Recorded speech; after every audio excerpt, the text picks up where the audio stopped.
Olá, sejam muito bem-vindos, bem-vindas. Esse é o Carreira Pod, o podcast para quem busca desenvolvimento profissional.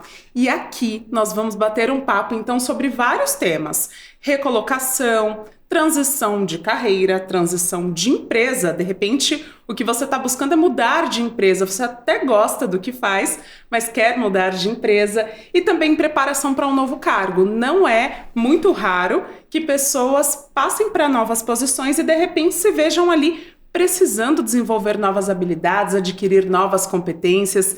Então, desejamos boas-vindas a você nesse podcast que realmente vai tratar de temas reais, não é mesmo, Rosana? Sim, Renata. Olá a todos, sejam bem-vindos. Estou muito animada da gente poder conversar e trocar ideias, trocar conhecimento, que sempre é assim quando a gente bate um papo sobre, como a Renata disse, carreira, apoio nessa transição, pontos muito importantes quando a gente precisa se preparar profissionalmente para ter sucesso, que é o que todo mundo quer, não é?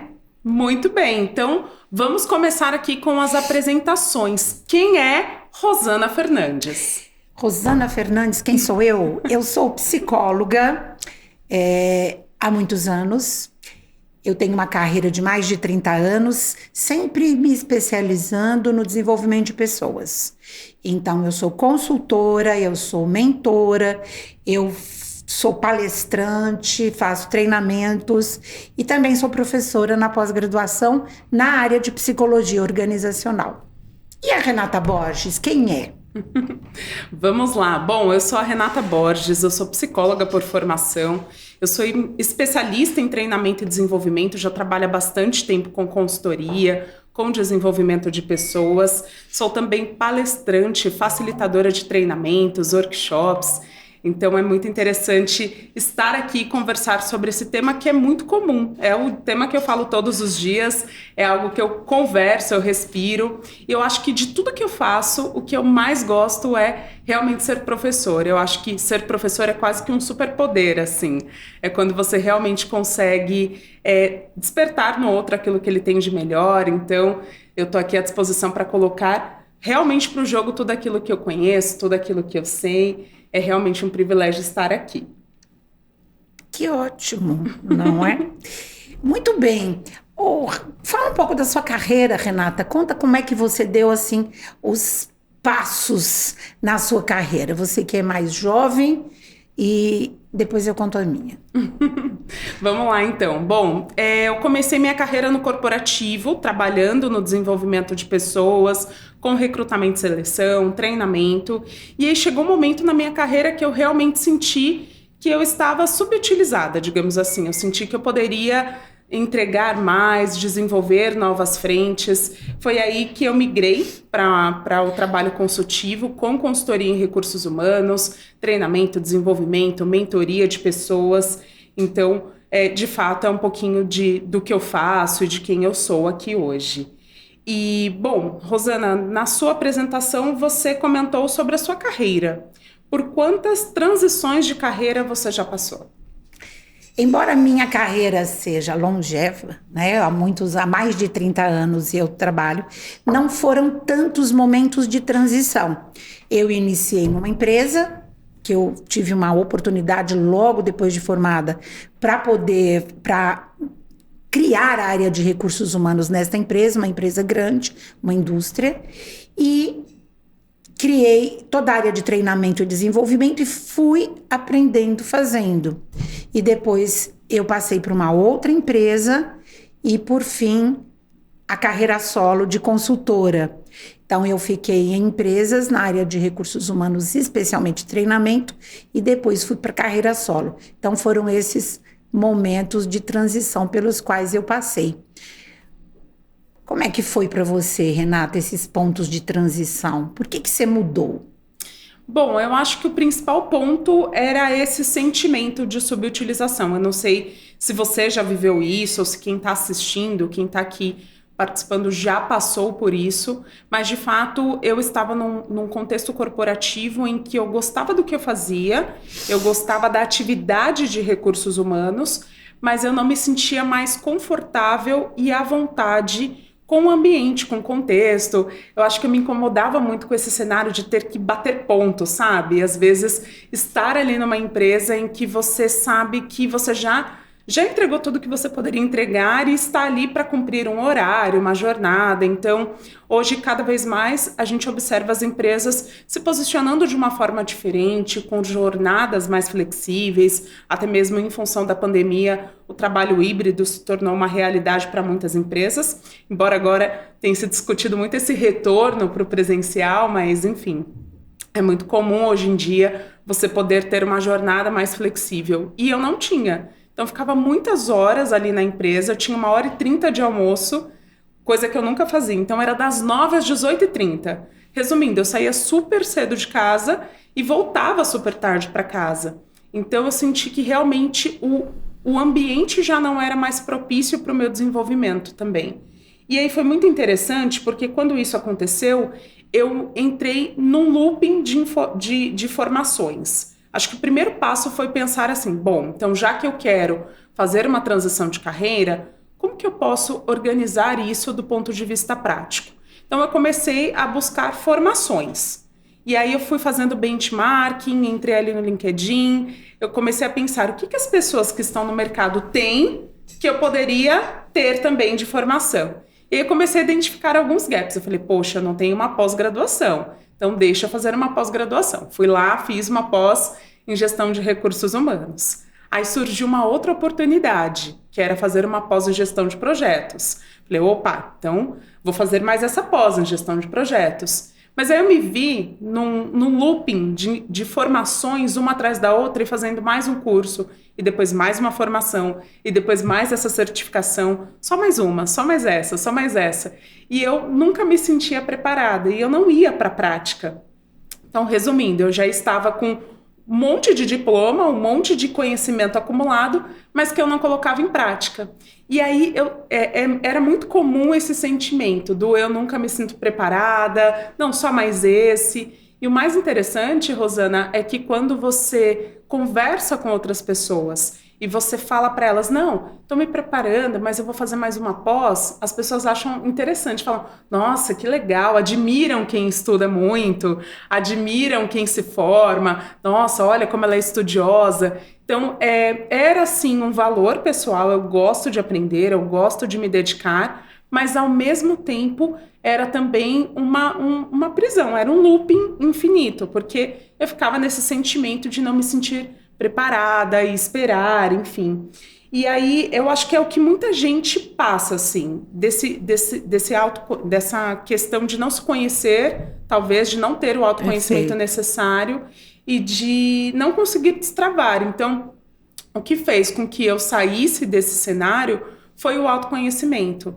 Foi realmente investir em algo que fizesse com que eu entendesse o que estava me bloqueando. Eu estava num processo de me sabotar, só que era tão muito bem articulado, muito bem organizado, que quando eu falava para as pessoas, ao invés de alguém falar assim, Rê, você não acha que você já fez um monte de formação? Você não acha que já está na hora de ir para a prática? As pessoas falavam, não, realmente, estudar é muito legal, estudar é muito interessante. Então, foi um pouco desse cenário, assim, né? O autoconhecimento foi o que fez com que a minha vida mudasse, digamos assim, né? Foi bem nesse sentido. E para você, Rosana? Eu acho bastante interessante o que você está falando, que mudam as épocas, mas a questão central ela é semelhante. Quer dizer, o autoconhecimento é o fator que vai te dar um norte, vai nortear a sua carreira. Na minha época, eu não tinha tanta preocupação de fazer vários cursos e formações. Eu tinha tido uma formação muito boa, eu sou uma psicóloga da PUC, então era um curso fantástico na época, e também sentia a necessidade de fazer uma pós-graduação. Entretanto, eu estava num momento diferente de vida, onde eu tinha 2 filhos pequenos, né? Eu estava empregada, então o valor que se dava para a questão de estar empregada numa empresa e ter todas as garantias trabalhistas, acabam te segurando, acabam te dando essa visão. Então, diferente de você, eu ainda estava me sentindo segura como uma pessoa registrada na carteira, né, como se dizia, dentro de uma empresa. Entretanto, a época que eu comecei a pensar em carreira solo, era uma época onde havia uma grande onda de terceirização dos trabalhos nas empresas grandes, quando a atividade não era atividade fim. Então, a grande onda de terceirização iniciou. E quem é que me deu a dica para eu sair da empresa? Um colega de trabalho. Né? Então, eu era uma consultora interna, que hoje se chama Business Partner, né? Eu fazia isso na prática, uma grande empresa, viajava muito, viajava o Brasil todo, fazendo todos os contatos e as ligações entre as áreas para montar programas sob medida. Então, essa empresa foi uma escola para que eu me tornasse consultora e soubesse aprofundadamente quais são os principais cuidados para você fazer um programa sob medida de treinamento e desenvolvimento. A empresa me ensinou isso, mas estava na hora de ficar atenta, porque mudanças todas as empresas sofrem. O cenário do mercado muda o tempo todo. Então, todos devem ficar atentos para isso. Não achar que aquele lugar que você está trabalhando é a sua última morada, né? Ou eu estou muito segura, nunca vou mudar. Então, assim, eu não alimento networking, eu não vou para o LinkedIn, embora nessa época eu não tinha, né? Estou falando dos dias de hoje. Então, você se acomodar numa empresa, mesmo que você tenha oportunidades dentro da própria empresa de mudar de carreira na própria empresa. Não necessariamente você vai para o mercado, mas é importante ficar atento, né? Eu não estava atenta, fui sinalizada assim, um amigo me falou: Rosana, você está tão bem como consultora interna, por que você não tenta carreira solo? Por que você não vai sozinha? Sem nenhuma orientação, sem nada, eu fiquei com muito medo, com muito receio. Então, a história do autoconhecimento que você acabou de falar é importantíssima. Ir na tentativa e erro é muito perigoso, claro, como tudo. Então, ter uma oportunidade de se conhecer e de traçar objetivos claros, passos, como é que eu faço essa transição? Como é que eu vou por aí?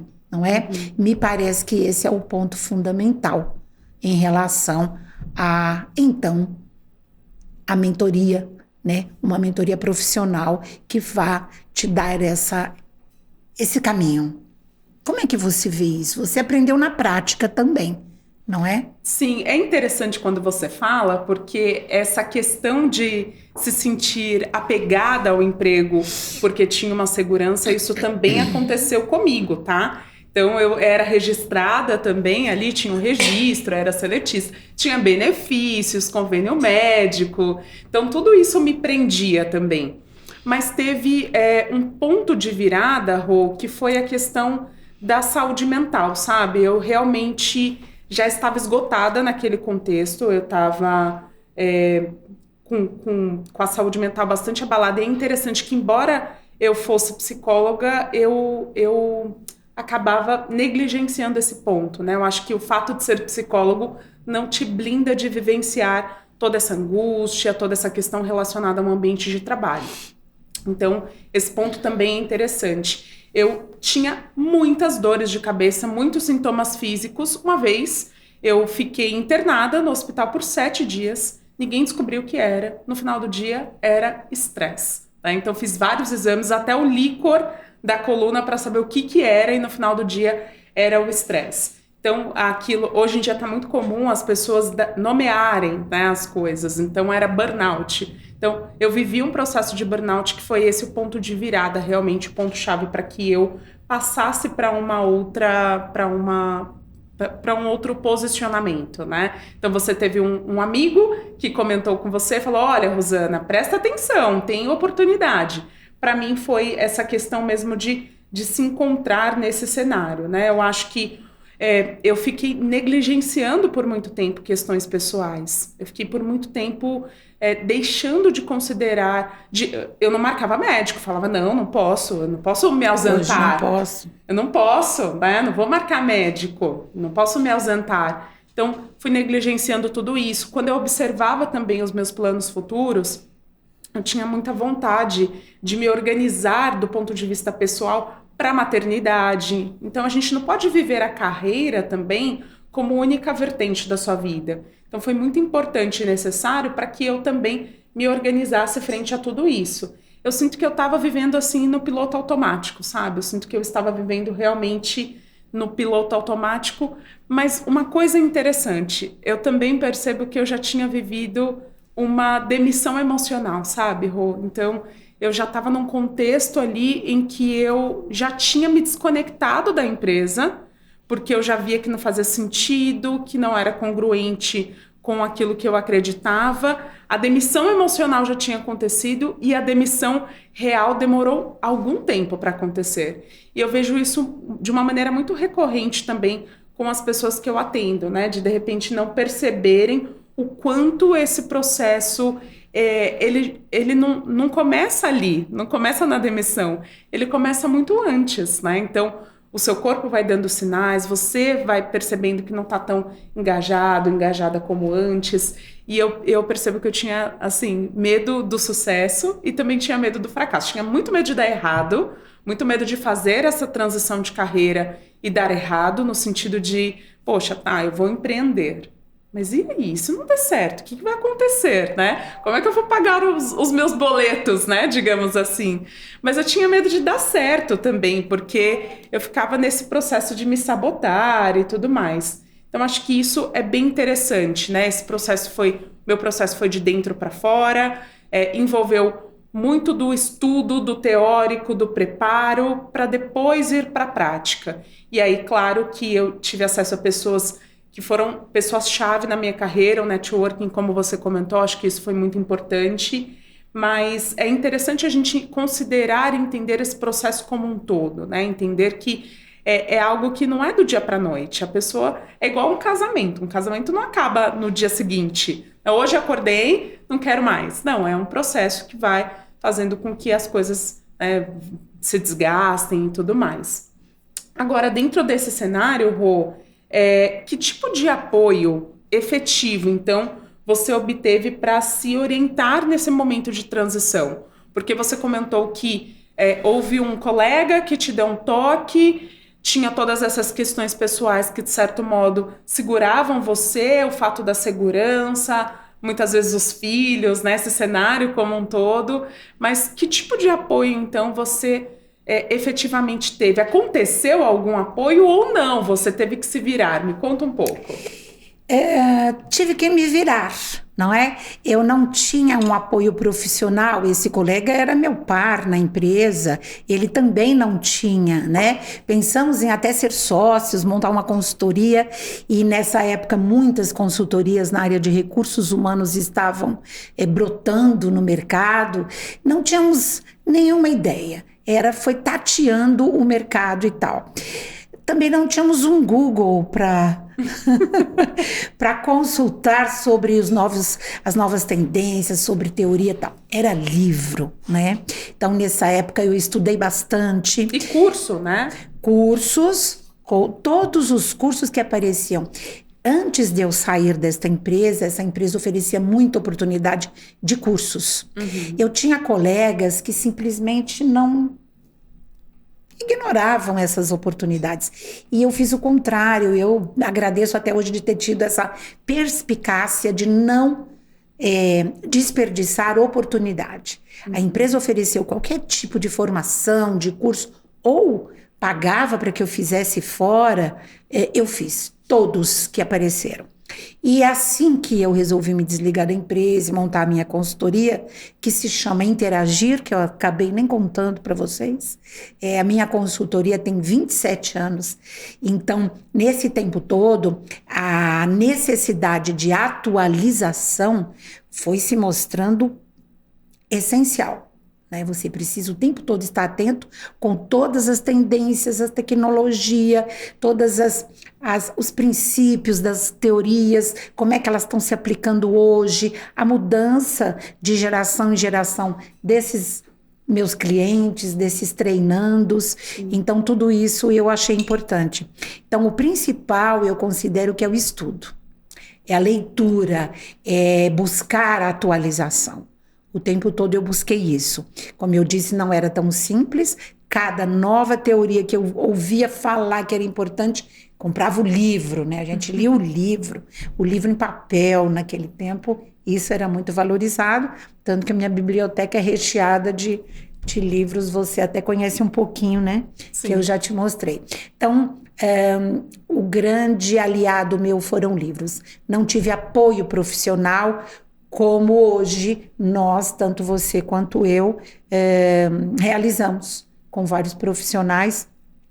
E tenho 1000 exemplos a respeito deste ponto de virada. Como as pessoas têm dúvidas, são dúvidas naturais, de qualquer empresa que você vai sair, de qualquer cargo, a dúvida de mudança, o momento da mudança é um momento dolorido, é um momento de incerteza, e ao mesmo tempo a incerteza te dá dor, né? Como eu faço? Eu tive uma cliente há pouco tempo que ela me procurou para dar o apoio profissional para ela, porque ela, dentro da própria empresa, foi convidada a assumir um cargo totalmente diferente do que ela estava. Ela era gerente do jurídico e foi convidada a ser gerente de recursos humanos. Ela ficou na dúvida, mas ela pensou o seguinte: olha a oportunidade para eu abrir novas fronteiras, para eu abrir possibilidade de trabalho.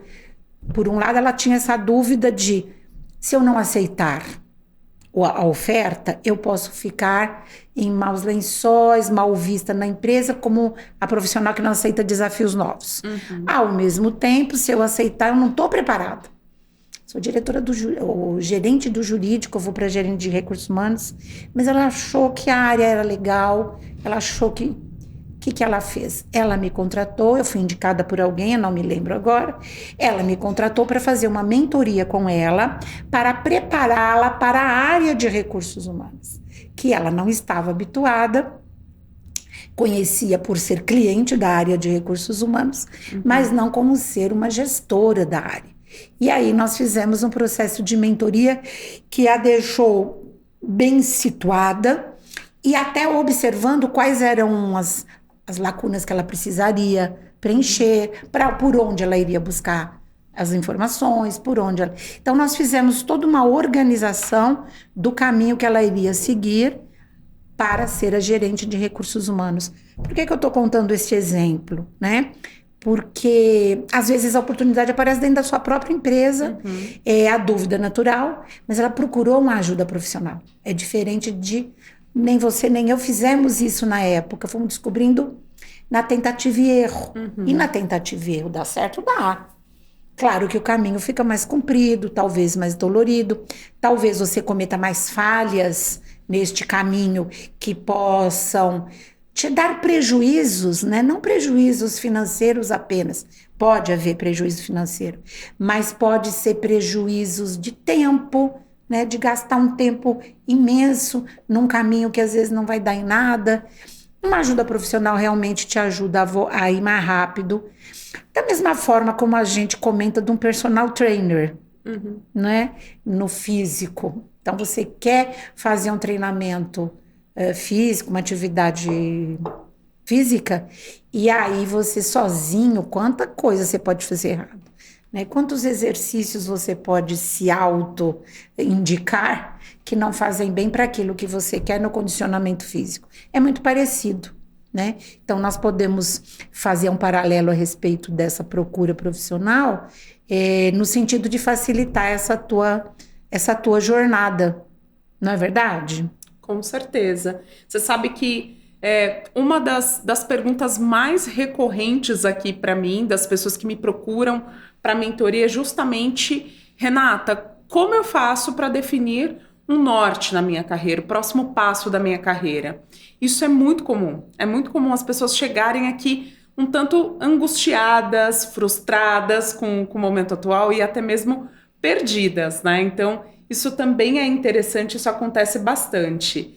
E eu acredito que, assim, existem alguns passos que são primordiais para que você consiga definir o norte na sua carreira. Acho que o primeiro passo é você descobrir, né? Na verdade, não é saber, é você descobrir aquilo que você quer. Porque a maior parte das pessoas chegam aqui para mim e falam assim: Renata, não quero mais o meu emprego atual, eu não quero mais essa empresa, eu não quero mais esse chefe, eu não quero mais esse contexto, não quero mais ganhar pouco. Eu falo: legal, já entendi tudo o que você não quer. O que você quer agora, então, né? O que de fato você quer. Então, acho que descobrir o que não quer é sim um caminho para que você talvez até possa passar aí por um exercício de entender o que você pode querer e o que de fato então você quer. E essa definição de objetivos na carreira, ela pode ser propiciada por meio de uma série de ferramentas, de estruturas de pensamento que nos ajudam realmente a determinar e a orientar ali exatamente o que faz sentido para aquela pessoa. Nunca é um processo de fora para dentro, que alguém chega para você, seja lá um psicólogo, um mago, um guru, não existe isso, né? Não é um processo de fora para dentro, é de dentro para fora. Então, a partir das preferências pessoais, a partir daquilo que a pessoa valoriza, acredita, eu acho que isso é bastante importante. E aí, até um dos formatos é poder olhar ali o passado para entender o presente, projetar o futuro e realmente estruturar a partir da vivência daquela pessoa o que ela quer, o que faz sentido realmente para ela como próximo passo na carreira. E aí você pode usar assessments, reflexões, né? É muito interessante tudo isso. E aí dentro deste caso, desta profissional que você comentou, que ela foi do RH, ela foi de uma outra área para a área de RH, acho que é muito importante também, quando você recebe um convite de transição, você pensar se aquilo de fato faz sentido para você. Porque eu acho que tudo tem dois lados, né? Eu acho que tem esse lado, sim, de você poder, de certo modo, ser visto ou vista como uma pessoa, poxa, resistente, tô aqui oferecendo uma oportunidade para mudar, como é que fica? Às vezes a pessoa se sente insegura de dizer, olha, não vou, não tem a minha cara. Então ela acaba aceitando, e aí aquela história, por exemplo, da liderança, né? Você promove um excelente técnico para uma posição de liderança, você perde o seu melhor especialista e ganha o seu pior líder. E eu sempre falo, quanto mais você dá certo na coisa errada, pior fica. Porque às vezes a pessoa foi promovida porque ela é uma pessoa disciplinada, comprometida, organizada, estruturada. Ela faz, às vezes não é nem nada muito extraordinário. Ela faz o básico, mas ela faz o básico muito bem feito.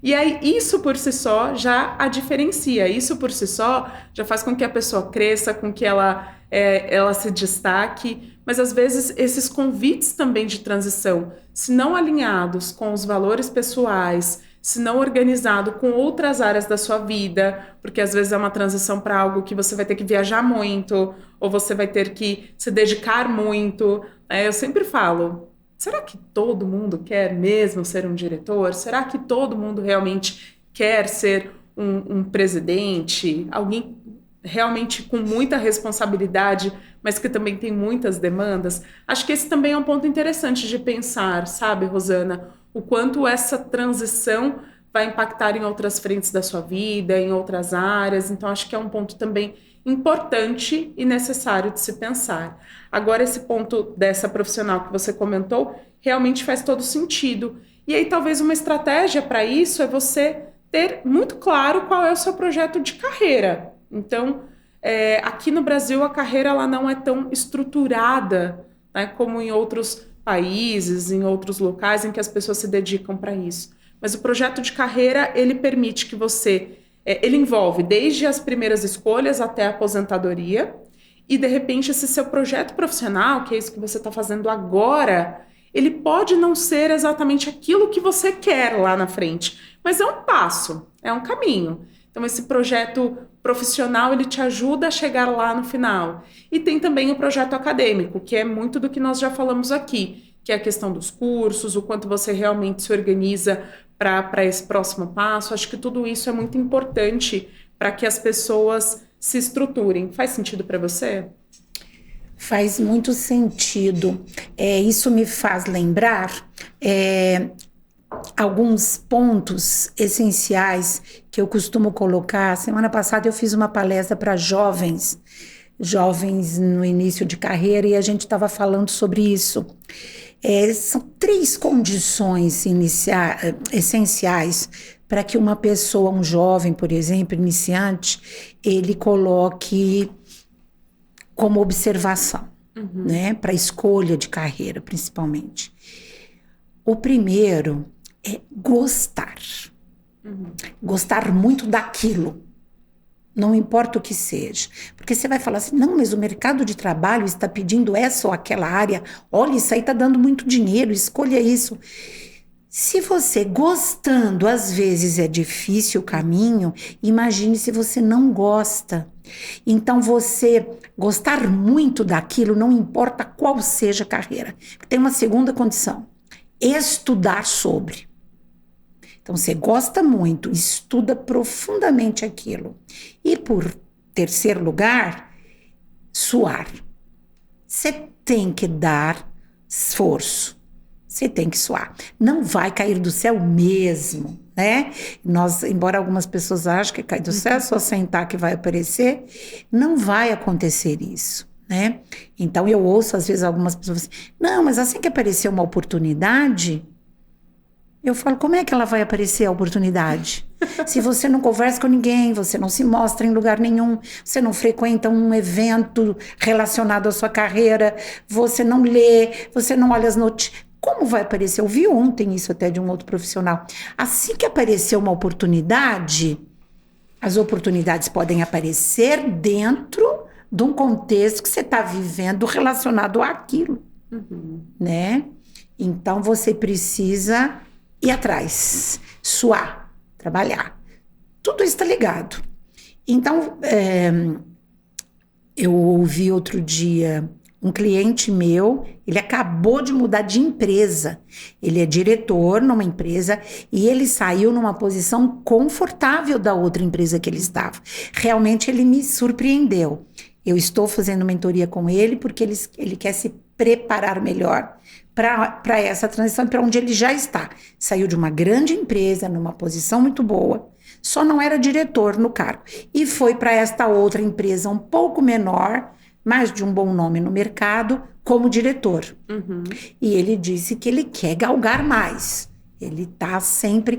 E ele falou assim, eu sabia que eu estava bem, eu sabia que eu estava seguro, ele tem família, tem filhos, mas ele falou, eu achei que ele tinha 16 anos que já estava na mesma empresa. Então ele falou, se eu não acordar e não aceitar novos desafios até para aprender mais, eu não vou conseguir galgar o que eu quero. Ele tem um projeto de carreira definido na cabeça? Tem. Né? Ele gosta do que faz, pelo que eu vi, ele gosta muito. Olha as condições aí chegando. Então, ele está com facilidade para galgar essa carreira que ele está querendo. Só que ele trabalha bastante. Né? Ele dá o suor ali. Não vou falar dar o sangue, que fica muito forte. Mas ele sua em cima do que ele faz. Está sendo muito reconhecido.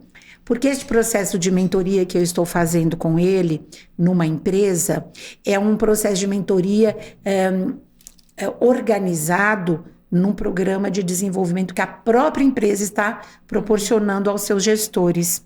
Então, atrelado a essa mentoria, veio também uma avaliação que ele se submeteu, uma avaliação 360 graus. Então, eu pude observar que as pessoas que trabalham com ele o estão avaliando muito bem.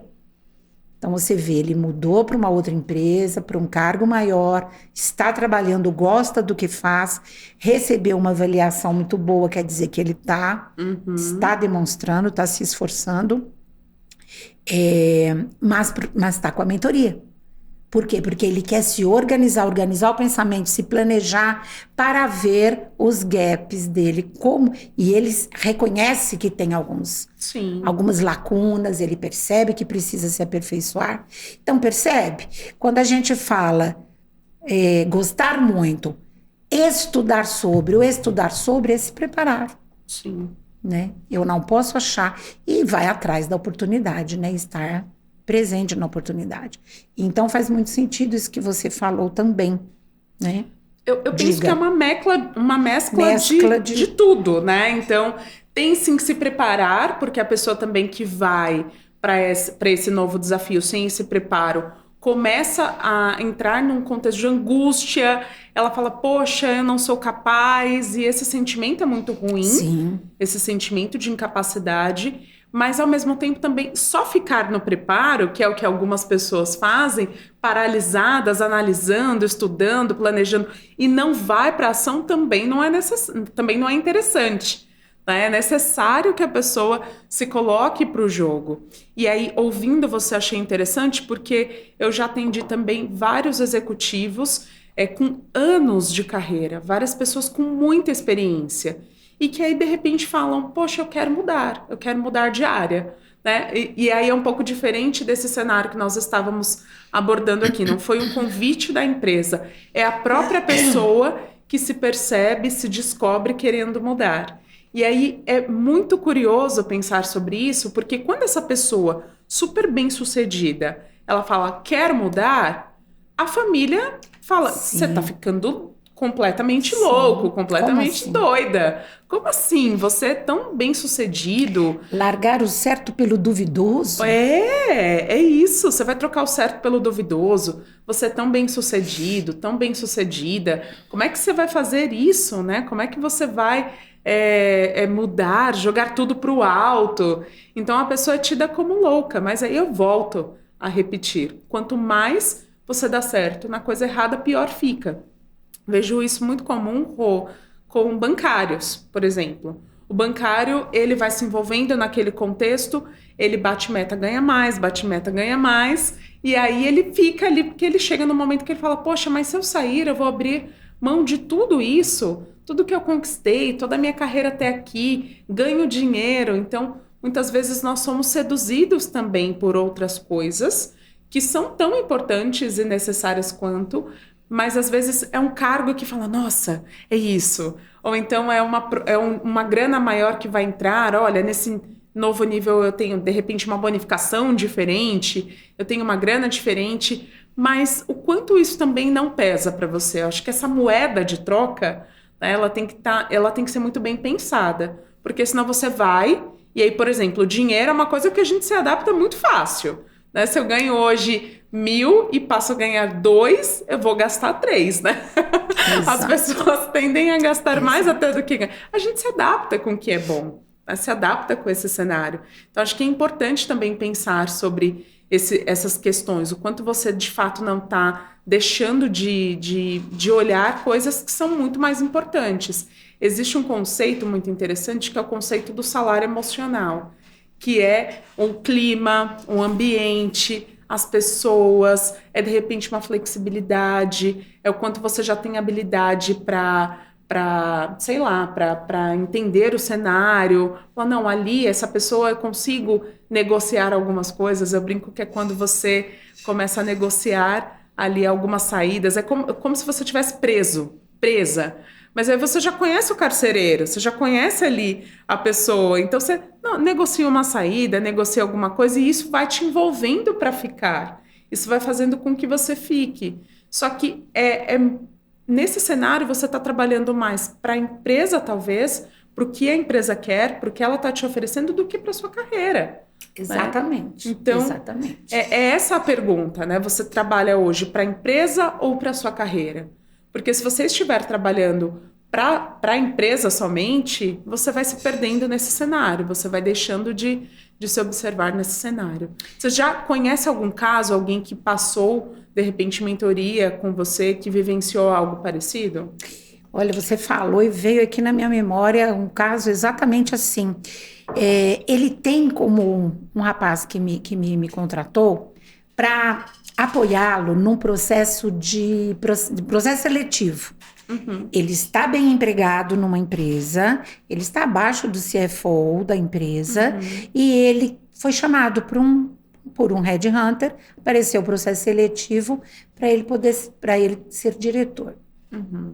E aí ele quis se preparar para fazer esse processo seletivo, para ver se, de repente, vou para um cargo de diretor e tudo isso. Então, estamos ali conversando, porque no objetivo de vida ele tem o cargo de diretor como meta. Ele quer chegar na carreira dele como meta. Entretanto, quando a empresa soube, porque ele conversou na empresa, porque ele passou no processo seletivo, conversou na empresa dizendo que gostaria de dar um prazo para a empresa, porque ele iria mudar. Esta empresa, uma grande empresa, uma empresa também que dá status, que dá tudo isso, disse a ele: nós vamos te dar um aumento salarial significativo, um carro novo, você vai trabalhar num escritório X e tal. Só que neste lugar que ele está, e é por isso que ele gostaria de mudar, ele tem uma equipe muito pequena e ele nunca exercitou, nunca teve oportunidade de exercitar gestão de pessoas. E para ser um diretor, esta é uma competência que ele precisava desenvolver. Essa empresa nova ia dar 14 pessoas numa equipe e ele ia ter essa experiência. Então, se a gente for pensar racionalmente, ele estava recebendo umas ofertas muito atrativas em termos de financeiro, carro novo, tudo isso. Mas nenhuma experiência com gestão de pessoas. Então, para a carreira dele não ia ser legal. A outra seria, mas pesou para ele a decisão de ficar na empresa. Porque ele optou por ter a segurança e o salário maior e o status, é uma opção de vida, não tem, do que ir para outra empresa. Então, ele está neste exemplo que você estava comentando, trabalha para a empresa. Ele não está trabalhando para a carreira dele. Sim. Não podemos julgá-lo. Imagina. A pessoa tem que sentir e ir em frente com o que ele vai se sentir satisfeito. Mas para a carreira, para o avanço da carreira, ele ainda não está com a oportunidade de dizer, sou um gestor de pessoas, já tive essa experiência. Então, ele terá mais dificuldade se ele quiser mudar, eventualmente, dessa empresa. Então, você vê, são exemplos de coisas complexas. A vida do ser humano é complexa, né? Nem podemos julgar, nem podemos achar que foi bom, que foi ruim. Da mesma forma como ele poderia falar, quer saber, eu não quero nenhum desses. O meu sonho é ficar num sítio. E aí eu vou plantar couve no sítio, porque lá eu vou me sentir muito bem. E olha quantos exemplos tem disso. Sim. Muitos exemplos que a pessoa vai... E é bem sucedida. Porque aquilo que eu falei agora há pouco, uma das condições primordiais é gostar. Você tem que gostar do que faz. Ele está bem, está gostando do que faz. Então, de qualquer forma, a nossa análise, na hora que ele queria... Nossa análise na mentoria, para ele tomar a decisão, foi essa.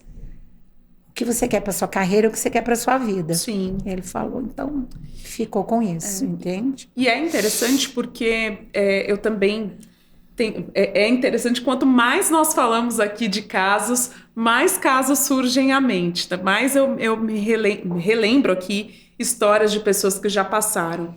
Uma outra história de uma pessoa que também viveu isso, era uma pessoa que ela entrou numa empresa, numa área de compras. Ela estava lá já há 14 anos também, então é muito comum receber pessoas de 14, 15, 16 anos, mas aconteceu um pouco diferente com ela. Ela estava numa posição de analista sênior já há bastante tempo e ela queria um próximo passo também de assumir uma liderança, talvez de ter equipes, de galgar um próximo nível na carreira. Então, ela já tinha passado por analista júnior, pleno, e gostaria agora de sentar numa cadeira de liderança. Só que o que acontece é que naquela empresa, as pessoas já tinham uma imagem dela formada. Ela já era vista como uma pessoa, até um estereótipo já formado. Não, fulano de tal é assim. E quando as pessoas já começam a marcar muito a sua identidade, você é assim, você é desse jeito, você é daquele jeito, fica muito difícil das oportunidades surgirem para esta pessoa. Porque ela se torna boa para fazer o que ela faz, mas não para assumir um próximo nível, não para dar um up na carreira. Então, essa pessoa veio com esta dor de não se sentir reconhecida, valorizada, de não sentir que ali ela poderia ter um próximo passo, porque nos feedbacks ela buscava talvez esse próximo passo, deixava claro que ela queria um outro passo na carreira, enfim, e o que ela sempre falava, o que sempre falavam para ela era: não, você é muito boa para o que você faz, mas a gente percebe que você precisa desenvolver algumas competências, mas não falava quais competências, Qual é o plano? O que, que eu tenho que fazer? Então, quando a pessoa chega neste lugar também, em que ela percebe que não adianta nada do que ela faça, vai reverter a percepção das pessoas que ali estão, porque ela já está estereotipada, marcada como uma pessoa com tais características, isso se torna muito difícil também. E aí foi um processo de amadurecimento, de tomada de consciência em relação a todo esse cenário, de compreensão de que se ela não fosse capaz de abrir mão do que ela tinha, ela não conseguiria o que ela de fato queria.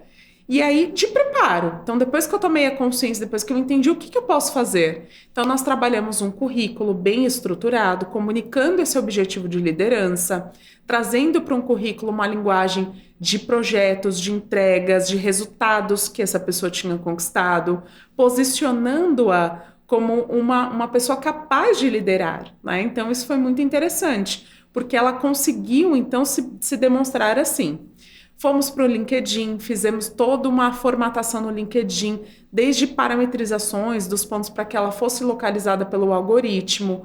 Trabalhamos a questão das vagas, colocando ali vagas voltadas para a liderança. Colocamos também dentro do LinkedIn essa parte de relacionamento à tona. Então, olha, LinkedIn é uma rede social, isso pressupõe que você precisa interagir, você precisa estar ali para trocar ideias e tudo mais. E a partir disso, ela também começou a trabalhar o networking, o marketing pessoal, se posicionando para pessoas que já tinham passado pela carreira dela de uma outra forma, mostrando ali as habilidades que ela tinha adquirido ao longo do tempo. Porque no final do dia, as pessoas que trabalharam com você 10 anos atrás não sabem quem é o profissional que você é hoje, principalmente se você é uma pessoa que não se posiciona bem, no sentido de postar, de comentar ali os cursos que você está fazendo, os projetos que você está liderando. Se você é uma pessoa que é mais reservado, mais reservada, aí que as pessoas não veem mesmo. Então, o ideal é que você consiga se posicionar de maneira estratégica, se preparar para uma entrevista, e foi isso que nós fizemos. Resumo, né? O que aconteceu, então? Ela foi convidada por uma colega de trabalho para participar de um processo seletivo numa outra empresa, sem nunca ter sido líder para uma posição de liderança. E ali o posicionamento dela, no que se refere à forma como ela se colocou, o que ela falou, o currículo, o LinkedIn, pesaram mais. Então é interessante que ela fez essa transição. Não foi fácil, porque de fato era uma cadeira de liderança que ela nunca tinha ocupado, mas foi importante para que ela realmente chegasse onde ela queria. Então, existem sim casos em que você pesa e por algum motivo, talvez o recorte daquele momento, daquele contexto, não vale a pena sair. Certo. Mas existem momentos em que você fala, cara, se eu não sair agora, eu não vou conseguir.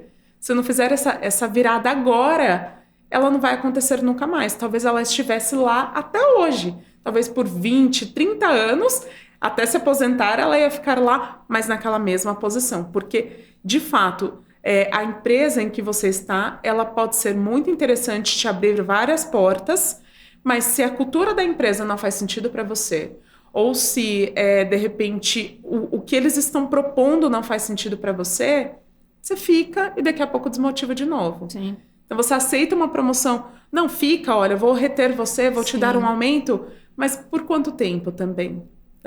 Se esse desejo já está aí, se essa demissão emocional talvez já aconteceu, vale a pena? Né? Então, acho que também é importante você pensar sobre isso, sobre esse cenário como um todo. E acreditar em si, porque a pessoa pode ser que ela não tivesse ainda que, será que eu sou capaz de mudar? Da mesma forma como você recebe feedback dos outros que não a reconheciam, você acaba acreditando nisso, Sim. né? Sim. E a questão do LinkedIn, que é uma ferramenta importante para o profissional se colocar, que é a história do ser conhecido e reconhecido. Uhum. Porque passam anos e às vezes você postando, aparecendo, já aconteceu comigo, 20 anos a pessoa não me via e me olhou no LinkedIn dizendo, puxa, Rosana, você, não sei se você lembra de mim, eu fiz um curso com você há 20 anos, não sei o quê, venha para a minha empresa que eu estou como diretora e gostaria de conversar. E fiz um grande projeto lá na empresa dela, que ela estava como diretora. Sim. Eu fui reconhecida por ela, ou seja, é uma rede social que ajuda tremendamente quem está querendo se colocar. Mas você tem que aparecer. Exato. É aquela história do quem não é visto, não é lembrado, né? Então, é exatamente isso. O LinkedIn é uma estratégia, participar de feiras, eventos, também é outra estratégia. Conversar com pessoas, marcar encontros, isso também é importante. A gente sabe que a vida é muito corrida, que as coisas acontecem de uma maneira super atropelada, né? Então, daqui a pouco já é Natal, daqui a pouco já é Páscoa, daqui a pouco já é Natal de novo. Você fala, ué, como assim? Mas deixar de priorizar as relações, o marketing pessoal, acaba prejudicando, acaba afetando o seu potencial de negócios mesmo e de carreira e assim por diante. Tem mais um ponto que eu acho útil aqui para o nosso bate-papo, deixar também este pensamento, que eu tenho aprendido na prática, que é, muitas vezes a pessoa participa de trabalhos voluntários. Ela participa de uma entidade, de uma associação da profissão dela, associação de profissionais, enfim, organizações, instituições onde ela pode ser vista e reconhecida e fazer networking. É importante? É importante. Mas eu tenho visto algumas pessoas que participam dessas associações profissionais e não compreendem muito bem o que significa trabalho voluntário. Trabalho voluntário não é eu vou quando dá tempo, eu vou quando eu puder, é o meu hora livre. Não. Você tem que fazer daquilo um compromisso e colocar na tua agenda como todas as outras atividades profissionais. Sim. Porque eu vou quando puder. Então eu vejo muita gente, marca uma reunião, a pessoa na última hora manda um recado dizendo, olha, eu fiquei muito enrolada aqui com o cliente, eu tô aqui muito ocupada no meu trabalho, hoje eu não vou poder ir. Isso diz muito sobre você como profissional. Claro. Se você marcou algum compromisso e na última hora não vai, como um exemplo, né? Será que profissionalmente você vai? Será que você cumpre aquilo que você... Então, são competências que a gente tem que trazer no profissional, que também tem que levar em outras áreas da vida. O trabalho voluntário é um networking fantástico de profissional. Mas se eu não me porto como profissional competente naquele trabalho, eu estou remando contra a corrente. Sim. Eu estou dando um tiro no pé, para falar bastante jargão aqui, né? Eu estou esquecendo de que a minha imagem está sendo construída ali. E eu vejo muito isso. Então, assim, é importantíssimo na história da construção de networking, de praticar o networking, você também, além de palestras, além de congressos, além de encontros, enfim, participar de associações profissionais. É interessante, mas cuidado com a sua postura. Totalmente. Né? E o networking está muito conectado com o marketing, pessoal. Sim. Eles andam juntos, eles caminham juntos. E aí, enquanto você falava, eu me lembrei de um exemplo que é muito comum para mim, como professora. Então, eu como professora ali na sala de aula, às vezes as pessoas dissociam assim, não, imagina que eu estou estudando e tem uma postura que já vai transmitindo também uma imagem de maior ou menor credibilidade. Sim. E aí, às vezes, a pessoa acha que, não, eu sou uma pessoa e profissionalmente eu sou outra. Mas a maneira como você encara os seus desafios, a forma como você encara a sua responsabilidade, o seu comprometimento individualmente, a pontualidade nas entregas, a qualidade do que você entrega, o comprometimento com o grupo, a habilidade ou inabilidade de dar feedbacks, de conversar com pessoas, né?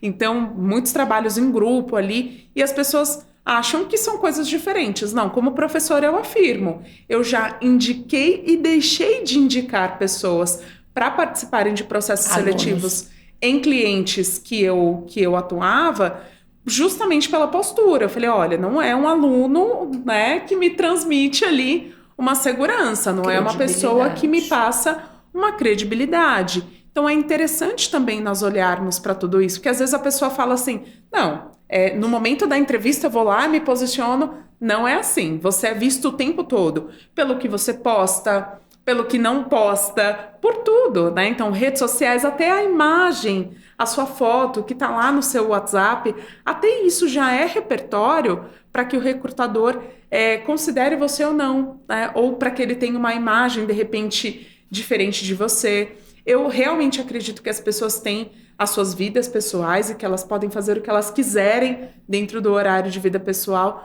mas uma coisa que não dá para deixar de considerar é que isso é insumo. E às vezes a pessoa vai julgar você a partir de algo que ela vê que você postou, ou de uma postura que você teve numa sala de aula, por exemplo, porque é do ser humano, não tem como, entendeu? O julgamento. É do ser humano. À medida que eu vou interagindo com você, eu vou criando impressões.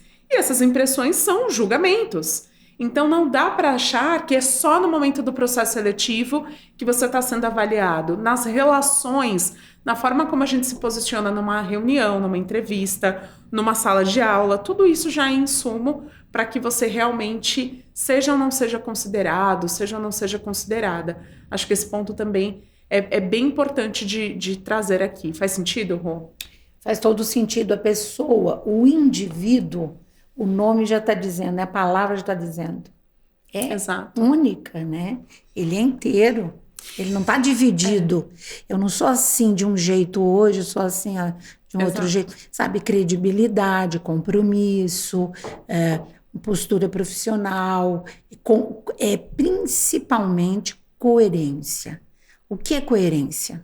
O que eu falo, eu faço. Uhum. Eu não posso falar uma coisa e ser outra pessoa num outro lugar. Eu não construo uma boa imagem. Sim. Então, essa questão é importantíssima. E até mesmo dentro do mundo corporativo. Então, às vezes é um diretor ou é um profissional que ele tem uma postura confusa, que ele fala uma coisa e depois ele fala outra. Já aconteceu algum caso assim, de cliente seu? Sim. Ou de reportar em relação à liderança sobre isso? Sim. Olha, acontece até com uma boa frequência de clientes que vêm dizer ele está numa posição de gerente, o diretor é uma pessoa confusa, Sim. ou é uma pessoa que uma hora diz uma coisa, outra hora diz outra, e este gerente que está abaixo dele fica igualmente confuso e sem possibilidade de tomar decisões importantes para o trabalho. Então, tinha uma moça, sim, que tinha sido promovida a gerente, ela era gestora de uma equipe de atendimento do cliente, e ela tinha projetos e tinha coisas que precisava de tomar decisões rápidas. E ela ia pedir para o diretor se podia fazer daquele jeito ou daquele outro. O diretor, como ele era confuso e ele não tinha decisões e não tinha capacidade de análise para tomar decisões, ele ficava dando duplos comandos, triplos comandos, e ela se sentia muito mal com isso. E o que a gente trabalhou nessa mentoria? A gente conversou muito e é importante a gente reforçar isso. É muito importante que você, como gestor, você tenha um plano estratégico e o desenvolva e observe que aquilo vai dar um resultado X. E leve para esse diretor este plano já desenvolvido, não para pedir a ordem, entre aspas, mas para mostrar para ele que você tem argumentos, tem o porquê que você desenvolveu aqui. Já vai com a coisa encaminhada, engatilhada, e diga, olha, lá naquela questão da minha área, nós vamos aplicar isso, isso, isso e isso. Ok? Este diretor confuso, ele vai agradecer, porque ele mesmo não tinha clareza do que ele faz, do que as áreas que ele gere fazem. Então, ela começou a fazer isso e começou a conseguir realizar. Ela não conseguia realizar, porque tem pessoas que estão no cargo, você já falou, sem querer ser repetitiva, que estão ali e não tem objetivo, não tem claro. Ele era um bom técnico e foi promovido sem preparo. Algumas empresas pecam nisso. Não treinam, não preparam a pessoa para esta transição. Algumas pessoas fazem algumas empresas preparam, outras não. Então, fica toda a equipe confusa, se debatendo, porque o gestor não sabe decidir, esse gestor não tem como analisar, não entende o conjunto da área, não tem um planejamento estratégico. Sim. Então eu falei que o que te impede de você realizar esse planejamento estratégico para a sua área, coloque os planos de ação que você precisa, vá a este diretor e só notifique e mostre resultados, demonstre resultados. E assim ela conseguiu dar uma caminhada nesse sentido. Então é muito importante a mentoria, a mentoria vai facilitando para a pessoa esses métodos de atuação. Com certeza. Não é? E a mentoria, ela é customizada. Então, por exemplo, tem uma empresa que é bem conhecida, inclusive, que eu faço mentoria para 8 profissionais de lá. 8 pessoas diferentes. Eu faço a mentoria. Cada pessoa é endereçada de uma forma diferente. Então, são 8 pessoas, mas que têm contextos diferentes, objetivos diferentes, histórias de vida diferentes. E a empresa é a mesma. E a empresa é a mesma. Então, isso também é interessante. Agora, dentro do que você trouxe, Rosana, eu sinto que muitas vezes a pessoa que não é propositiva, que não traz ideias, que não contribui, de repente, com direcionamentos claros e tudo mais, às vezes o colaborador que não faz isso é um colaborador que foi recém-promovido, não foi preparado, pode ter todo esse cenário, mas o que pega por trás disso pode ser o medo de errar. E aí é uma pessoa que acaba deixando de se posicionar de forma estratégica porque tem medo de errar, então fica querendo validar tudo. Olha, isso aqui tá certo. Olha, isso aqui tá certo. Você pode conferir isso aqui? O que você acha disso? E aí é importante que nós que tenha clareza, então, sobre o fato de que o erro inédito, ele é parte do aprendizado. Errar é parte do aprendizado. Mas eu estou falando aqui do erro inédito, o erro de quem está fazendo algo, mas tentando acertar, né? Em busca de acertar. Não é o erro relapso, aquele erro do dia a dia. Por exemplo, eu faço conferência de processo. E aí eu pego sempre o mesmo erro. Este erro que é recorrente, que ele vem da sua rotina de trabalho, não é um erro legal de se ter, porque é o seu dia a dia, o que você faz ali. Agora, o erro inédito, que é um erro de quem, poxa, teve uma ideia diferente, pensou em implementar um novo processo, teve uma ideia criativa sobre algo para alguma resolução de problema, esse erro ele precisa ser considerado como parte. Como parte, olha, não, peraí, vamos lá, vamos considerar. Mas errou porque ninguém nunca fez. Então, é mais fácil você acabar tendo que adaptar a algo nesse contexto como um todo. E isso é importante. Eu vejo que muitas pessoas não querem errar, mas porque também estão em empresas e culturas que não permitem o erro. E aí a gente vem, por exemplo, com a cultura ágil, das metodologias ágeis, que são um contraponto, que é, inclusive, a história do, olha, se for para errar, erra rápido e conserta rápido, mas erra em algo que você nunca fez. Erra em algo inédito, porque errar no dia a dia não faz sentido. E as pessoas têm muito essa ideia de que, não, errar é humano, errar é natural. O que você pensa sobre isso, Rô? Isso diz muito sobre qualidade, né? Sobre excelência. Né? Então, eu costumo dizer o seguinte, quando a gente discute isso nas nossos treinamentos e palestras. Você foca no erro zero ou você foca no errar é humano? Em geral, quando eu faço a pergunta, a plateia responde, errar é humano. Poxa vida, quem não erra, né? Mas você disse muito bem, o erro inédito, o erro da criatividade. Agora, se nós não focarmos no erro zero, eu dou alguns exemplos, não é? Um piloto de avião, qual é o foco dele? Se ele não focar no erro zero, cairiam quantos aviões por dia no mundo? Sim. Se eu pensar num cirurgião, né? Um neurocirurgião. Quando você pensa em algumas atividades com essa delicadeza e essa necessidade da excelência, você vai ver o que é, né? Eu chego até a brincar. O estudante que fala, eu tive uma pessoa na família que falava isso. A média é 7. Aí eu passo de ano, é só eu tirar 7, que tá tudo bem.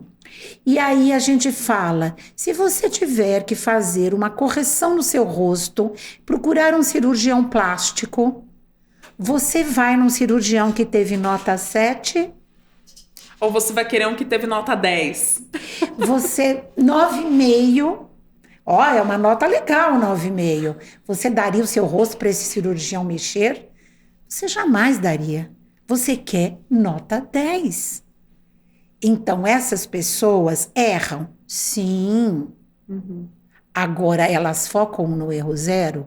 Certamente.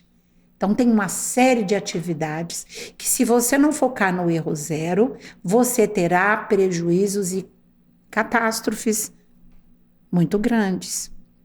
Então, é possível a excelência? É possível o erro zero? Sim. Não é? Se não for assim, você não se desenvolve. Popularmente se chama gambiarra. Né? Então a pessoa faz, eu vou fazer assim, ninguém vai nem perceber, é só hoje, é só por hoje, eu vou deixar. Então a história do jeitinho, a gente precisa tirar da cabeça, é uma coisa cultural que a gente muda, se a gente quer, a gente muda. Então eu conheço muitos profissionais que trabalham com erro zero, né? E isso é fantástico. Então, isso é uma das coisas que eu acho importante a gente falar nos todas as oportunidades que a gente tem de treinamento e desenvolvimento de profissionais, a gente acaba abordando isso, né? E eu acho isso um tema fundamental. Com certeza. Pensando nesse cenário em que eu tenho erros que podem ocasionar, sei lá, danos muito sérios, né, na vida da pessoa, ou prejuízos financeiros muito grandes, é importante considerar, tá? Então, será que eu acho que é muito do que você trouxe, assim, qual é o meu enfoque?